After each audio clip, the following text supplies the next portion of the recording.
Hey everybody, this is going to be kind of a tutorial video on how to use Autodesk Sketchbook, and a friend of mine asked me to make this video, so I'm just gonna start going over like what each tool in this does, because he's never used the software before, so this is gonna just be like a basic overview of everything. This is the Pro version.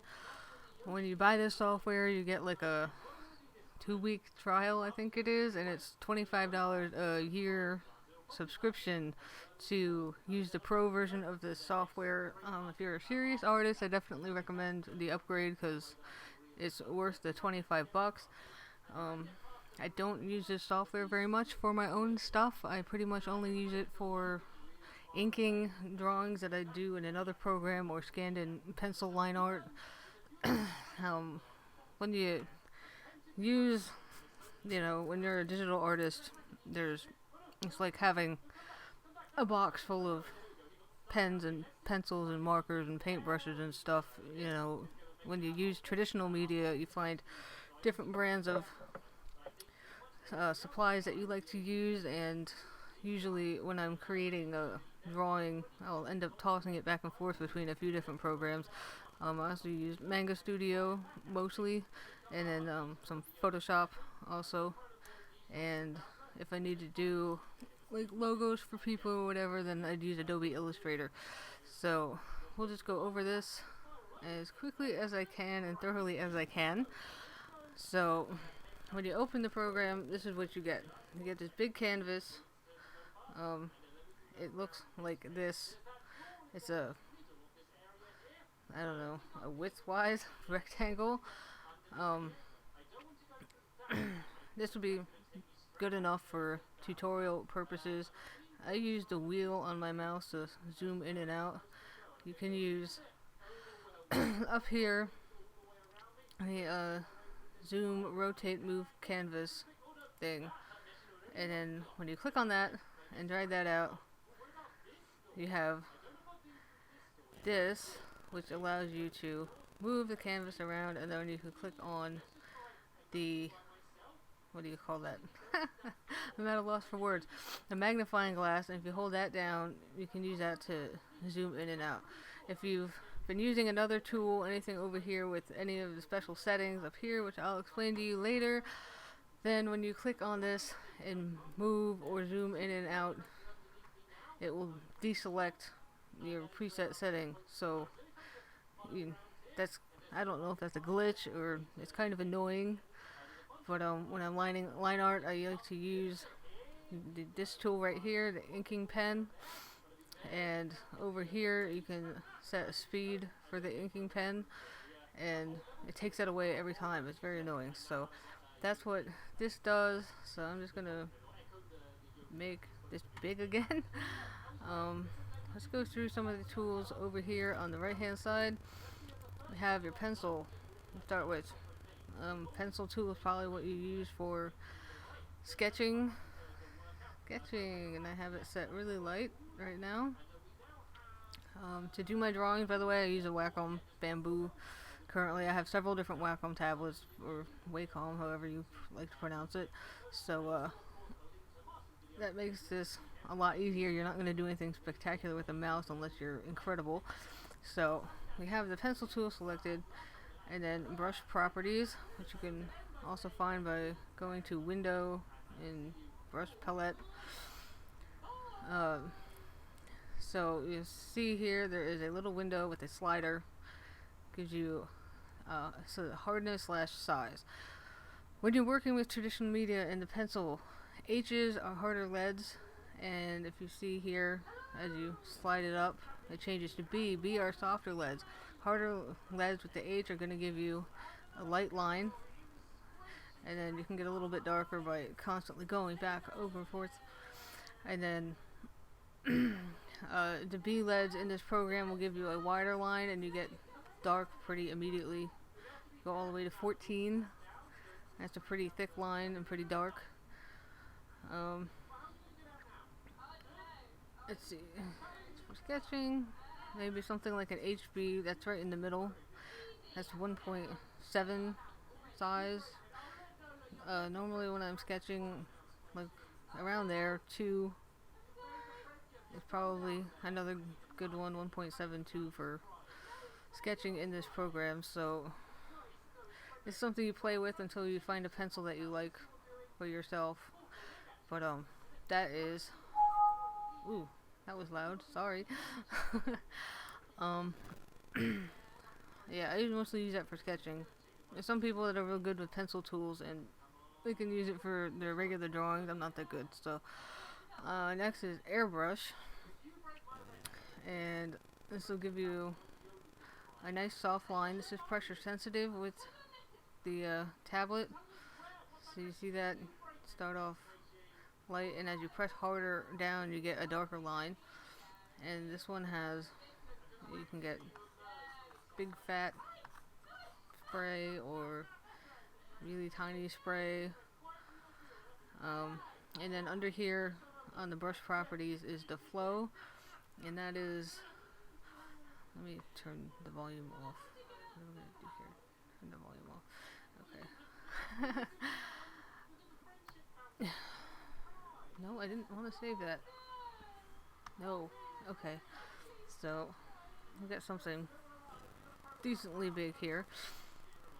And this is 100% flow. So that's the most paint it'll give you. And you go back over it, you get dark. So you can turn the flow down. And then you'll see here in the brush properties where it's gotten even lighter than it was.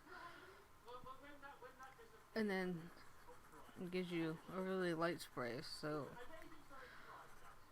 Airbrush is not a tool that I use in painting very much. It doesn't matter what the program is. I don't really use the Airbrush. But that's what that one does. Get a new file. I keep doing that. I'm really sorry. What? You? No. Alright, here is their standard marker. Chisel tip marker. And this also has just a size. Make a really big marker. You can make a really thin marker. And then this, let me make it bigger, has a slant slider because it's replicating a chisel tip. So you can make it not slanty at all, or sideways completely, or somewhere in between. So you sort of get there. Make a straight line. You get the slanted ends to it there. That's basically what that does. And this, why did it keep, I have to pay more attention to what I'm clicking. No. Alright. And this is a chisel tip pen. And this gives you a solid black line every time. And again, this only has a width slider and then how much you want it to slant. So not really slanty, really slanty, and then that way you do across, you get a thin line. And that kind of pen you'd use for calligraphy mostly. I don't know, I never can do nice calligraphy on the computer. Doesn't seem to work that well. I never get the right angle. There we go, sort of. Hey! There we go, sort of nice calligraphy. Works much better with the calligraphy pen. Anyway, okay, so that. Then we have a ballpoint pen. And I haven't really played with this very much.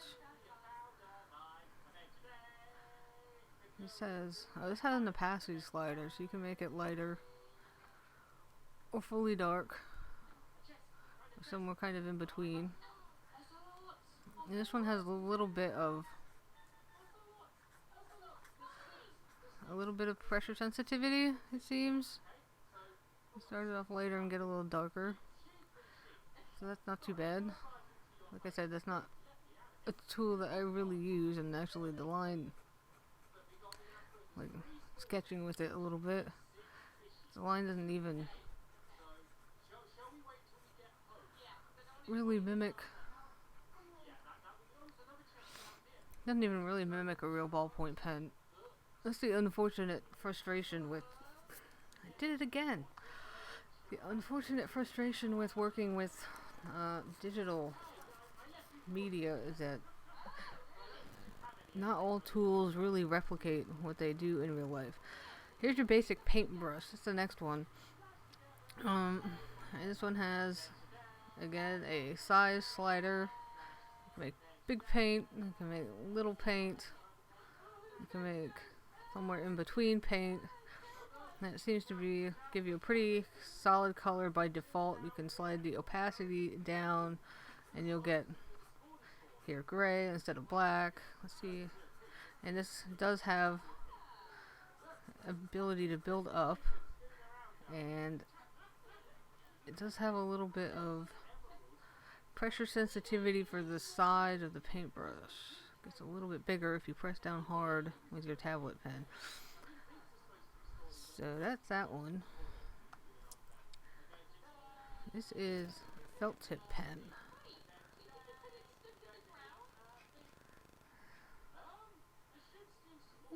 Not a bad pen. Haven't really played with this one either too much.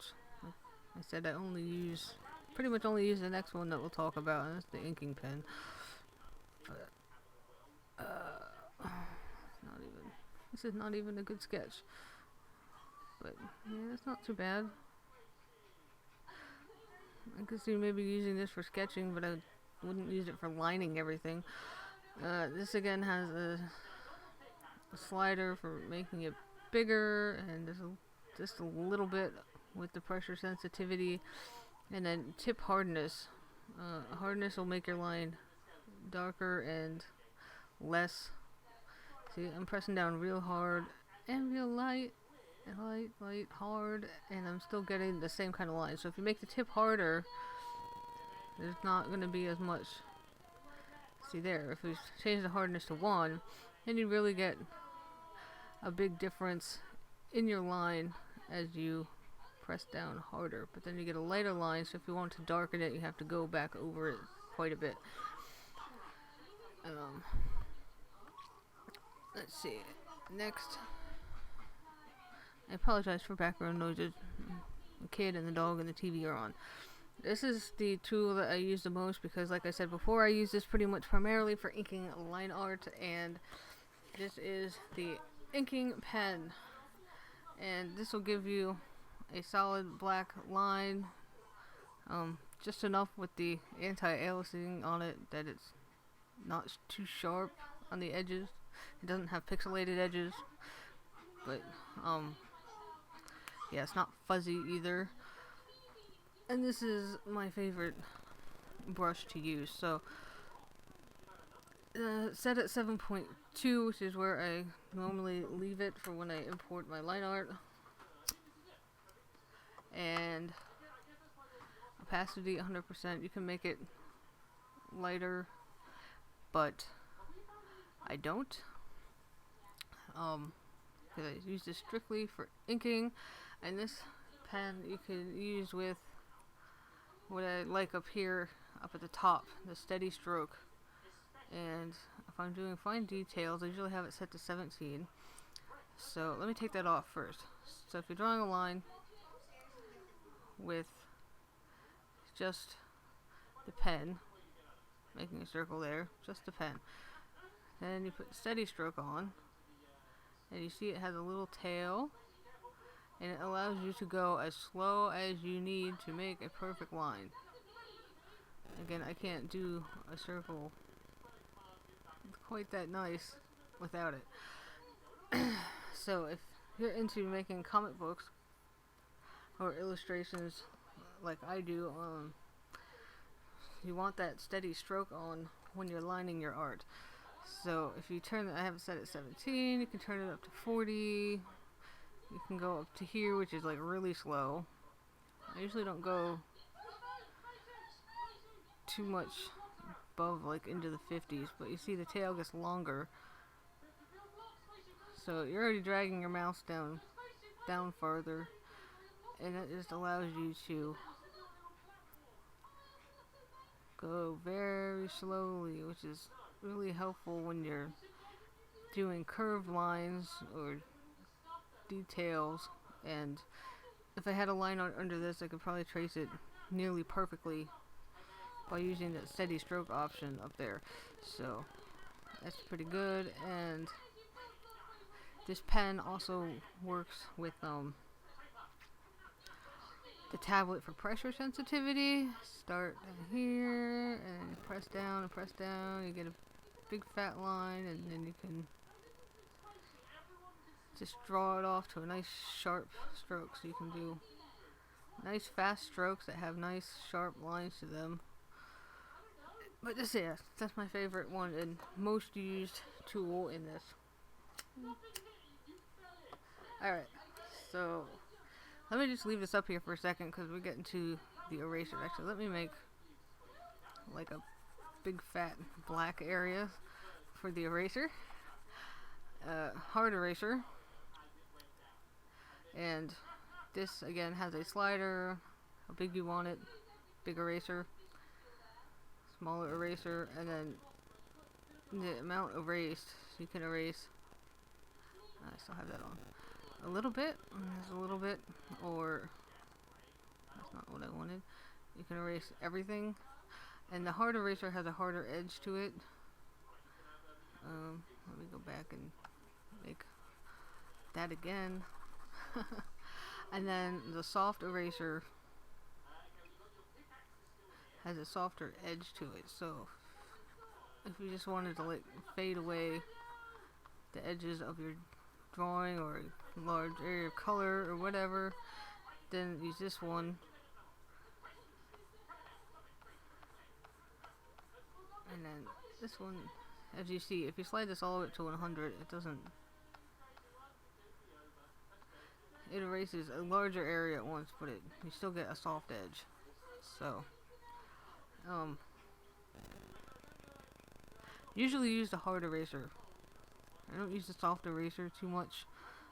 When I'm doing line art, if I make a mistake, I don't want to use that soft eraser because I don't want part of the line left. I want to just take a chunk out and redraw it. So, I usually use the hard eraser. That's that. Get a new page here. Copic multiliners. In real life, the Copic multiliner is the best inking pen that I have found. I use the Copic Markers in real life, and it's the only inking pen I've found, because I made it to work with the markers, but it's the only pen I found where the markers don't smudge the ink. I think the most popular inking pen in real life for most people that I read about is the Sakura Microns. I don't like the tip on those. It's too hard almost, and it makes the pen move too fast. And I've also, had the markers smudge those all over the page. So a Copic multiliner in real life is a really great pen, and the Autodesk Sketchbook tries to recreate a number of the Copic drawing tools, and they don't do it very well. This is pretty with these Copic liners. You don't have like a wide range of sizes. Like when if they go with the inking pen, you can hit 2 pixels wide up to 60 pixels wide. But with the Copic multiliner, they follow the sizes of their inking pens, and you only have 1, 2, 3, 4, 5 to choose from. So you have 0.01, 1, 2, 3, and 4. And the density, again, is your opacity. So not very light to darkest, and I don't like how it doesn't give a very dark line the first time you draw a line with the darkest setting, because in real life these pens come out super black. So that's that one with the Copic multi-liner. Okay, so our next tool is the Copic drawing pen. Again, the same deal as with the Copic multi-liner. You have the same sizes available to you in the brush property slider and the same densities. Yeah, I don't like this tool. I don't use it. So there's no, to get a nice dark line, you have to go back over and over and over it, and there's better tools for that in this program. So I'm not even gonna really talk about that one. Okay, then the next thing we have is the Copic markers. There are 4 here. Traditional Copic marker.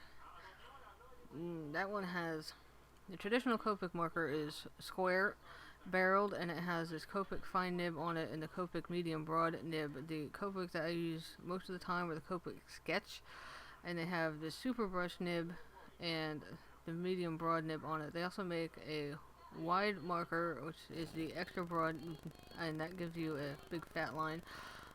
They've tried to recreate the Copic markers in this program, and well, I like having the Copic palette of colors available to me. I don't like their markers.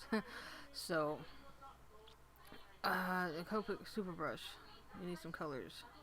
Alright, up here on the top it looks like 4 little squares. That's your Copic library, and that gives you the range of colors, and you can click on any of these colored squares. You got your blue violets and violets, red violets, pink essentially, red, orange, which they call yellow red, yellow, yellow greens, green, blue greens, blue, skin tones, browns, and then here they have 2 different styles of gray, cool gray and warm gray. You can see, you wouldn't think that there's so much variety of gray, but really there is. And then toner and neutral grays, which are very similar in shade to each other. So you have all of these, and they recommend this tab for illustration colors, and then if you're doing design like a logo or something, these, then you click on these, it gives you a smaller range of colors, with colors that are more complementary to each other. So go in here, and in real life you can blend these colors together. They don't really blend on the computer. I need a fatter one. So slide the size up. I usually keep the density down really low. You get the density like this, you get a nice dark shade. And if you keep the density low, it starts off really light and you can build it up more. And in order to color with these colors, I found that you have to start light and use the build up technique. The real markers in real life, they're alcohol-based inks. The other similar ones are like Prismacolor and Pro Markers. And they all use alcohol-based inks. They all work the same way. Alcohol-based inks blend it together, and they mix on the surface of the paper and blend together. And water-based inks, when you saturate the paper just falls apart instead. So if you're a professional artist, these are the markers to go for. So I have a section of pink here, and we were using 14. That was not dark enough. 9 maybe? 9 is darker. So now I have 2 sections of color next to each other. Now if I went back to the 4 in real life, and you went like this between them for quite a while, you would get a gradient from the lighter pink to the darker pink. It would make a gradient. But as you can see here, it doesn't lighten up that dark pink enough. You go over and over and over and over and over, and they just don't blend together very well. Most of the Copic colors, as long as you're not choosing two colors which are, you can't use like gray, zero, and black. They don't really blend, but as long as you get two colors in the same family, they blend together really nicely in real life. Alcohol markers in real life always come with up here the number 0 colorless blender. Now if you use this, it does blend them a little bit, but you get this white in the middle. In real life, if you're doing this and you continue to do this, you will also get white, but it's better for like feathering out the edges. You can see it can blend out the edge, but this works mostly on here, like, but just blurring the color a little bit and blending it out and blurring it. On paper, real alcohol markers, when you use the blender with it, it works by pushing the color through the paper and out the other side. So if you put your paper on top of an actual surface, you'll see the color come off on that surface because it's pushing the ink through the paper in order to blend out the color. So I don't like the way this works. It just doesn't work the same way that the real markers work. Like I said before, having the actual set of Copic colors there is nice for use with other tools. So yeah, this is the super brush nib, and on here it mostly gives you round, let me turn the opacity up, get a darker color, and it does use pressure sensitivity. You can get a thin line to a wider line or whatever. Let's see, new page, please. The Copic fine nib, and that gives you just a basic line. You can't get a wider line no matter how hard you press, but you can change the size of it. I guess that's one nice feature, sort of, with it being on the computer. You can get a Copic fine nib that's 15 pixels across. In reality, it's more like 3. So if you use a Copic fine nib in real life, this is what you get. Let's see. Medium broad nib. New medium broad nib is a chisel tip marker, so it's like the marker that I showed you up here. And you can over here, you can change the size of it. You can change the density of it.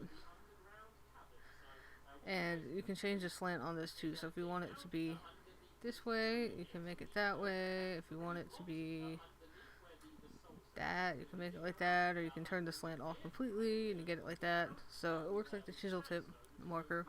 And then there's the extra broad nib, which in real life is known as the Copic wide marker, and that just gives you a wider line. So let me take the slant off of, I want a slant of 90 with this one.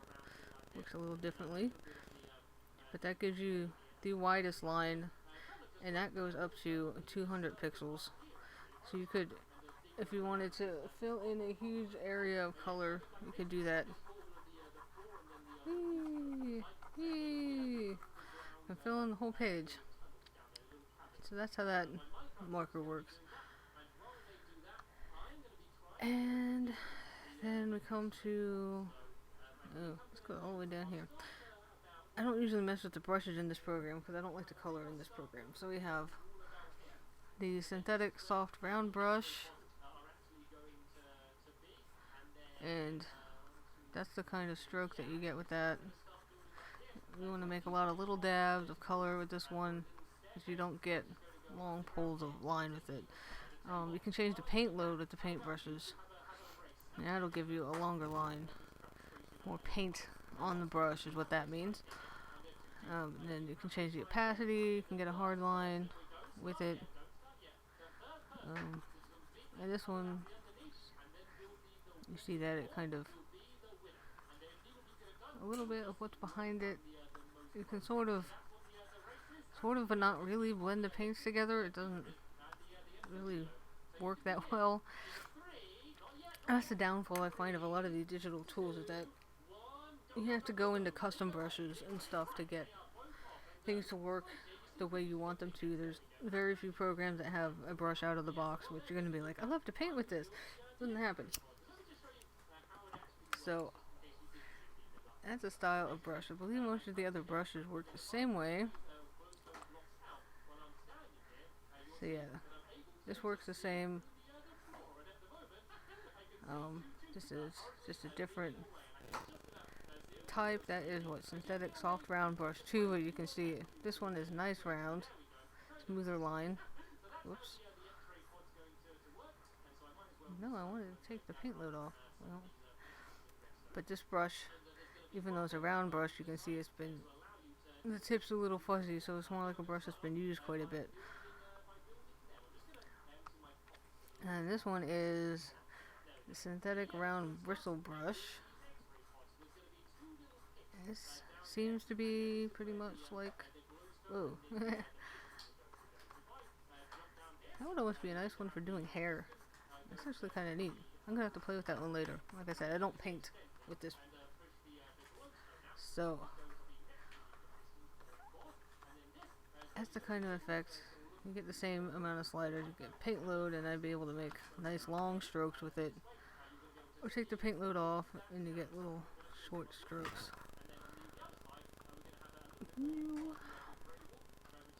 And then this is the same, but this is an angular brush.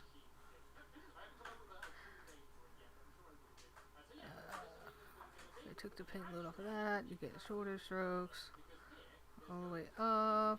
You get a really long stroke before you run out of paint, and you can change the opacity with it. And if you paint it all over with it,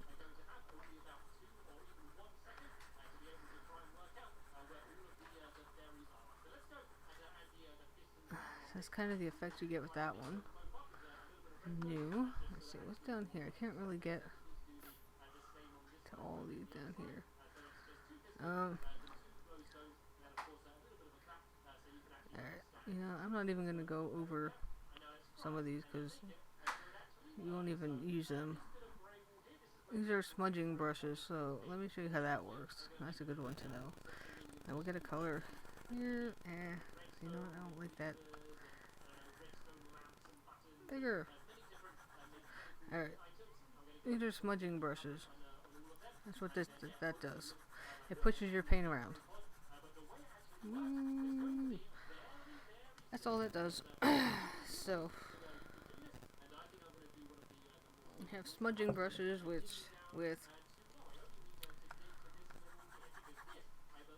4 different angles, just like the regular paint brushes. So this one, this one, and then on the slider, the strength is how much paint we want it to push when you do that, and then the opacity also will determine how much paint you can smudge with it. Look at that, not very much. So that's what those do. Down here are some other pencils with a lot more options for you to choose from. And see, not all the other tools have options for that. So let's look at that. Go get the 110 special black. Okay. This has options for people using the Wacom tablets. So you can change the size with heavy pressure is how wide you want the stroke to be when you're pressing the hardest, and size with light pen pressure is what size you want it to be when you're not pressing down hard. You can go little to big to little. And all 4 of these pencils plus these 2 brushes down here have, oh no, yes I do. They have this size, so it's just something to play with. You can do size randomized if you want, and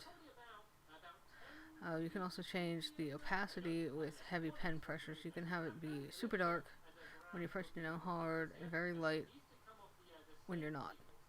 So if you're using a tablet, that's something just to play around with there.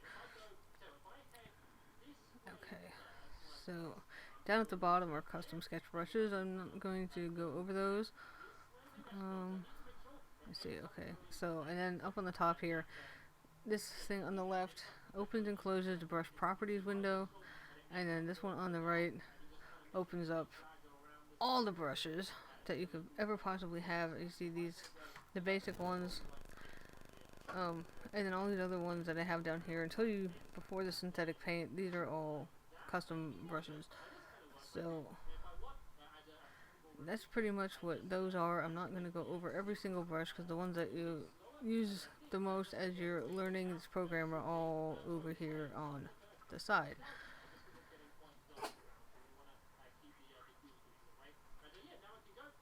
Alright, so then let's go up to some stuff on the top. I'm going to make a big fat area, and then you have your select tool up here on the top. You can move your selection around. You can cut your selection. You can paste it back in. That's pretty much what that does. When you paste it back in, you get this, which allows you to rotate, size it bigger or smaller, or move it. That's that. And when you're done, you click that little X, and it leaves it wherever you put it. This is the crop tool, and if you select it like that, it makes a selection. And if you want that, hit the enter key on your keyboard, and you crop the entire canvas to just that little area.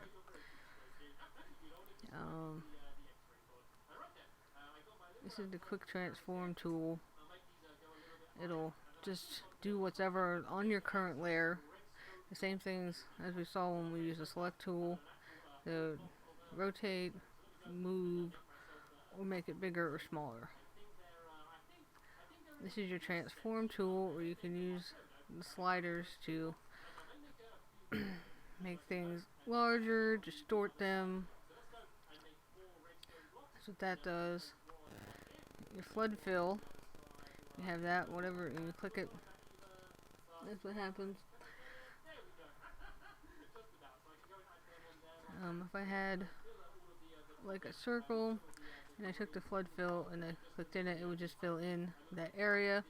Your text tool,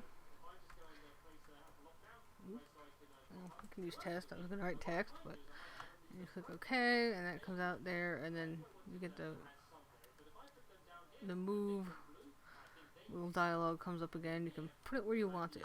That's that. Ruler. And these are basically things to help you draw. Ellipse ruler. You can change it. You can make it bigger or smaller. French curve. Same things.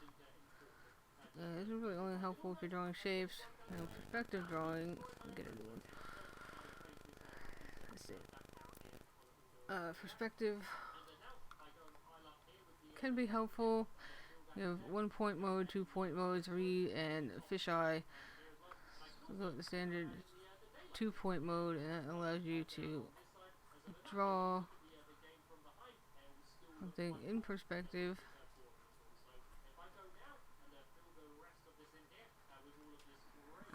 Move that, you can get a box. And see, it starts moving your line in perspective. So you get a nice little box there. Oops, I didn't do the bottom line. There we go. It is in perspective.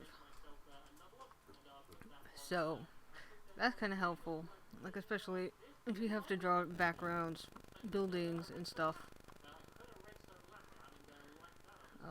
That's pretty. I do like that one. That's pretty handy. This one helps you draw things in circles.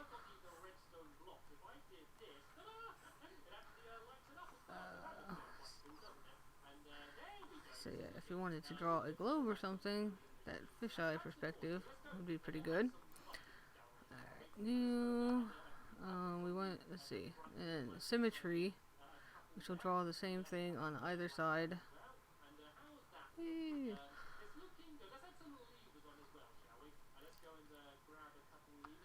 And you have various options of symmetry. You have horizontal symmetry, vertical symmetry. You can have them both on or off at the same time. You can lock your symmetry lines. You can hide them.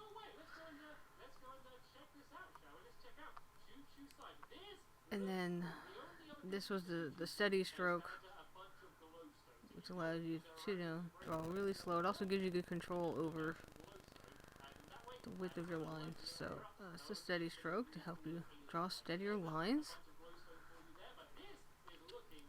And then this is draw style is for drawing shapes. So line. Let's not make that so fat. Rectangle / square. Circle. What is that one? Oh, polyline. Polyline, you don't drag it out and draw it. You click. Just click. And then when you double click at the end, it'll make your line for you. And let's see, what's this one? This is layers. This turns your layer palette on and off. On, off, on, off. And when you're in your layer palette, most of the time, if you're, like, some people like to paint and do all the work on one layer because they're really good. I don't. So if you're using your layers, you can start on the bottom and then, oops, I still have that on, don't I? No, I don't. Oh, I still have the polyline on. Go off, please. Alright, so with the layers, let's say we have stick figure person, so we drew their head. If you were too nervous or you just wanted to work on the body on another layer, so you click plus, gives you another layer. And we can put the body here, make another layer where they get their hair. And then each layer has an opacity slider. This is helpful. When you start to do like line work or your colors, you can drag the opacity down so you can't see it very much, and then use that to trace over. So make a new layer at full opacity, and then use that to trace over when you do your final lines. There's some more here, huh?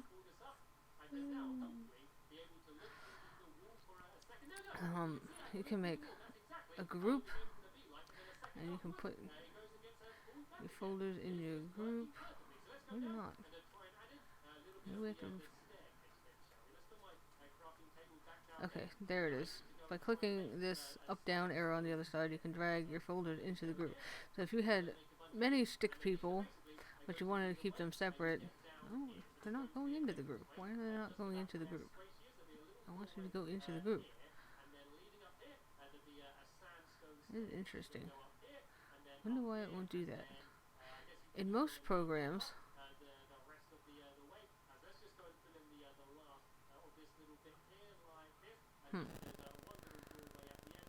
I don't know. In most programs, when you make a group, you drag the layer onto the group that you want, and then it makes like starts making like a file tree, and you'll see it listed over here, and you'll see group, and then over here the files that are inside of it, and then when you do that, oh, it did go in the group. It's really bizarre. I'm sorry. There we go. Okay, when you click on the folder, then group is hidden. So if you had a whole bunch of stick figure peoples, you could put them in groups, and then if you didn't want your list to be really super long, you can close the group and then only have the other layers that are out here. You can turn the group off. The hair goes away. If I were to put that and that, go into the group. There we go. So if I were to turn the group off, now it would turn both the body and the hair off. So that's how that works.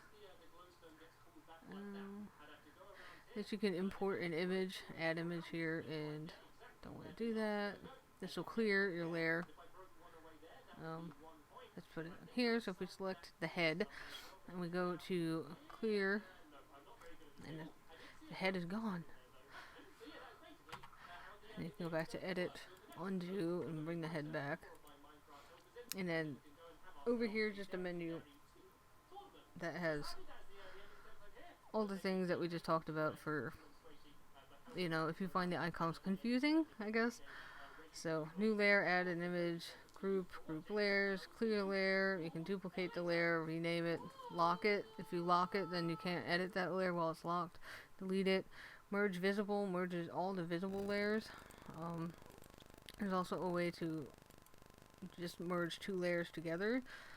So, let me show you like this. So we have layer 1, and up here is layer 2. You can see if I turn layer 2 off or turn layer 1 off, but I can merge them together by holding down on this layer and then pulling down with your pen to this thing right here, merge with layer below. Now they're together. That's pretty helpful. Merge them all. This has the things that are on the menu. So that is that. Over here is, let's see, can we go over this one? It's the brush palette. It turns that thing on the left on and off. Color palette.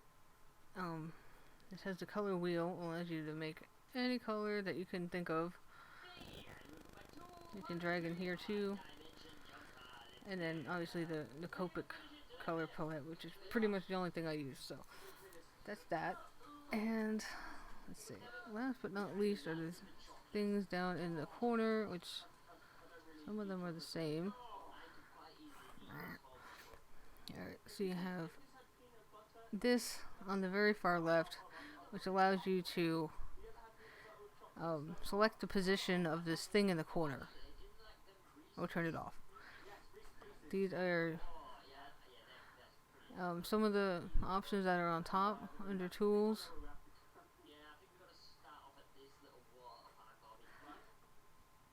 And this is access to the most commonly used tools. And apparently it turns the brush palette back on too. And this commonly used colors. And this for your selecting things, copy and pasting and deleting and cropping. And over here you can save files or move between files that you have open. So that's pretty much what that does. I don't use that. And then over here, undo, redo buttons. I don't really use this. I kind of find it annoying. So that is a basic overview of the tools in Autodesk Sketchbook, and I hope that you have found this helpful.